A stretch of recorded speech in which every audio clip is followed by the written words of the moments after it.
Hello everyone, hope everyone is doing good. Today we're going to learn how to make egg potato fry. It's a very quick recipe. So let's see what are the ingredients. I've taken here 2 eggs, 2 potato, medium size, half onion, 1 teaspoon of red chili, 1/4 teaspoon of turmeric powder, 2 teaspoons of coriander powder, and some salt to taste. Now let's see how it's made.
Meal in the world.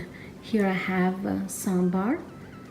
This is plantain thoran, and this is our egg potato bhurji that we have made. And here I have one lemon piece of lemon achar, and then this is white parboiled basmati rice.